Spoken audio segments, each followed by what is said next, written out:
Hey friends, it's Robin. It is March. Happy March. Which means it's Women's History Month, which means today's story is about a super cool lady named Amelia Bloomer. Bloomer. Some of you may have heard the term bloomers before. This is where it came from. We're going to go through it together. It's a super exciting book. Let's do it.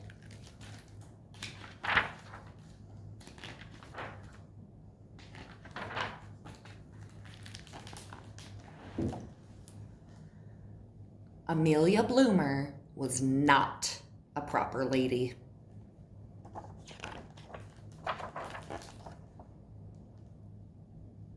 In fact, Amelia Bloomer thought proper ladies were silly. She thought it was silly that proper ladies were not allowed to vote. So she tried to change the laws so that they could. Good grief, people said. Amelia Bloomer thought it was silly that proper ladies were not supposed to work. So she started her own newspaper and went to work on that. She named the newspaper The Lily. It was a special newspaper all about women. She hired other women to work on it too. A shame, people said.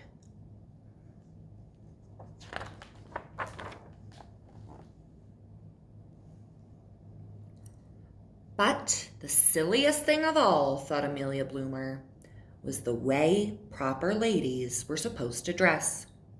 Their dresses were so heavy. Wearing them was like carting around a dozen bricks. What was proper about that? Their dresses were so long that proper ladies looked like walking broomsticks. They acted like broomsticks too, because their skirts swept up all the mud and trash from the street. What was proper about that? Look at that beautiful dress, but then, ooh, that's what the bottom looks like.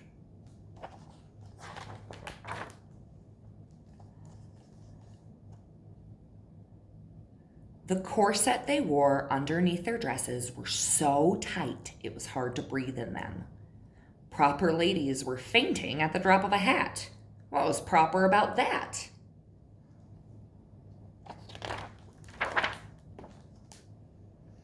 And the hoops they wore beneath their dresses were so wide that no matter how they squeezed, no matter how they squished and squashed and stuffed themselves through, proper ladies still got stuck in doorways all over town.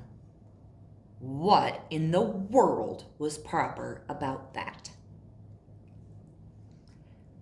Even little girls had to wear proper dresses, so they couldn't run or jump or play. This has got to stop, declared Amelia Bloomer.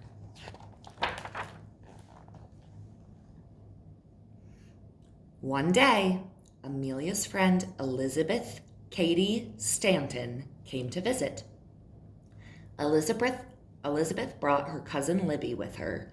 Libby looked remarkable.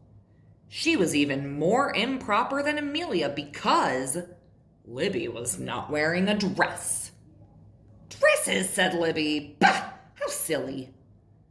Instead of a dress, Libby was wearing something that was not too heavy and not too long and not too tight and not too wide, and it looked just right. Brilliant, shouted Amelia.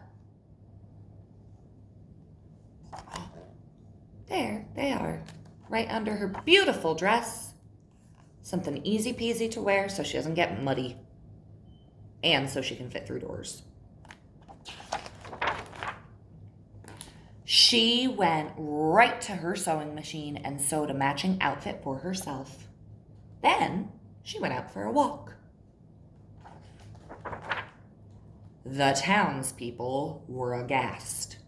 Oh, can you believe it? You forgot your skirt, Amelia Bloomer, called a little boy. Shocking, everyone said. But Amelia didn't care one bit. She thought the new clothes were wonderful. She ran and jumped and twirled and did all the things she had always wanted to do.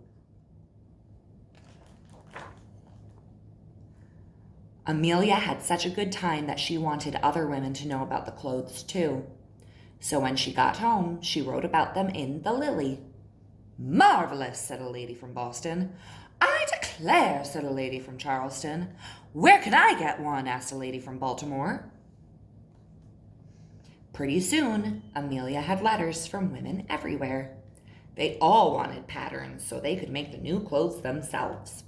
Some of them even wanted tips on what to wear with the new style.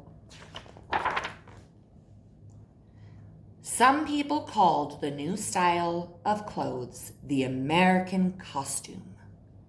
Most people just called them bloomers. Of course, not everyone liked bloomers.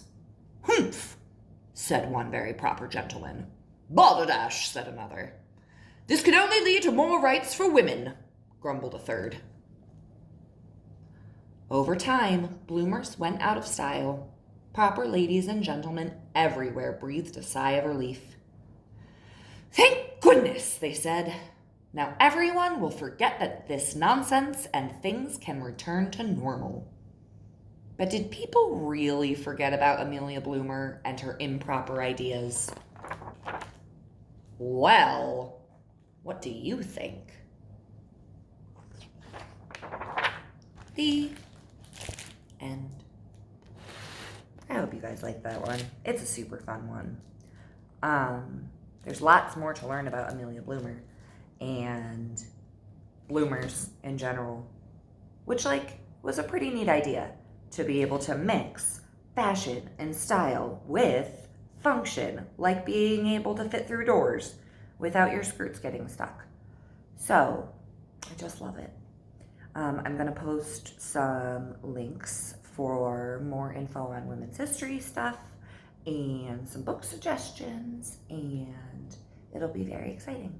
Speaking of exciting, the library is open. You guys can come visit. That'll be fun. We still don't have our toys or coloring tables and stuff out, but if you want to come get some books in person, we are open Monday and Tuesday from 3 p.m. to 7 p.m. and Thursday and Friday from 8:30 a.m. to 12:30 p.m. We're going to be closed Wednesdays and Saturdays for a little bit more. But I hope that you have time to come visit. I've missed you all very much. I hope we see each other soon, and I hope you have a great day. Bye, friends.